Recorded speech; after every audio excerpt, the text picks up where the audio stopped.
Almost ഒരു 2 മണി പുലർച്ചെ സമയമാണ്. നെക്സ്റ്റ് ഡേ 6:30 പ്രോഗ്രാം സ്റ്റാർട്ട് ചെയ്യും വേണം.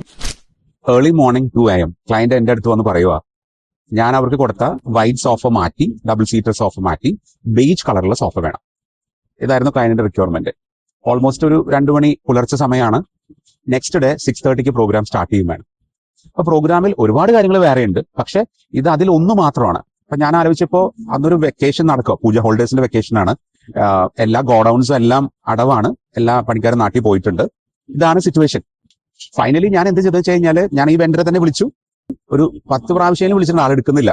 പുലർച്ചെ 2 മണിയാണ്, എല്ലാവർക്കും അറിയാൻ ഉറങ്ങുന്ന സമയമാണ്. പക്ഷെ ഞാൻ എന്ത് ചെയ്തു, എന്റെ ഫ്രണ്ടിനെ വിളിച്ചു, അവനെ എണീപ്പിച്ചു. ഞാൻ ആ വെണ്ടറിന്റെ വീട്ടിൽ പോയി അയാളെ കഥക തുറന്ന് വിളിച്ച് ഇങ്ങനത്തെ ഒരു സിറ്റുവേഷൻ അവനെ അവതരിപ്പിച്ചു. അപ്പോൾ ആൾ പറഞ്ഞു, ഞാൻ വന്നിട്ട് തുറന്നു തരാം, പക്ഷെ ലോഡ് ചെയ്യാനായിട്ട് ആളുകളില്ല. That was another issue.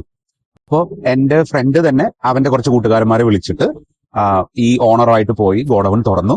നമ്മൾ വിചാരിച്ച ആ സോഫ അവിടെ നിന്ന് ലോഡ് ചെയ്ത് തിരിച്ച് വെന്യൂവിലേക്ക് എത്തുമ്പോൾ 5:30 സമയമായിട്ടുണ്ട് പുലർച്ചെ. എനിക്ക് വേണമെങ്കിൽ ക്ലയന്റിന്റെ അടുത്ത് പറയാം, എനിക്കത് ചെയ്യാൻ പറ്റത്തില്ല, ബിക്കോസ് ഏർലി മോർണിംഗ് ആണ്, വെക്കേഷൻ ടൈമാണ്, ഗോഡൌൺ എല്ലാം അടച്ചു കിടക്കുക. എനിക്ക് വേണമെങ്കിൽ നോ എന്ന് പറയാം, പക്ഷെ ഞാൻ അത് പറഞ്ഞില്ല. After 10 years 20 years may be അവര് നമ്മളെ ഓർക്കാൻ പോകുന്ന ഈ ഒറ്റ ഒരു ഇൻസിഡന്റിന്റെ മുകളിലായിരിക്കും. അത് നമ്മുടെ ക്രെഡിബിലിറ്റി ബിൽഡ് ചെയ്യാനും അല്ലെങ്കിൽ അത് നമ്മുടെ ട്രസ്റ്റ് ബിൽഡ് ചെയ്യാനും ഒരുപാട് ഹെൽപ്പ് ആയിട്ടുണ്ട്. സോ ഒരു 1% ചാൻസ് ഉണ്ടെങ്കിൽ അവരുടെ റിക്വയർമെന്റ് ഓക്കെ ആണെങ്കിൽ നിങ്ങൾ അത് ചെയ്തു കൊടുക്കണം എന്നായിരിക്കും ഞാൻ പറയുന്നത്.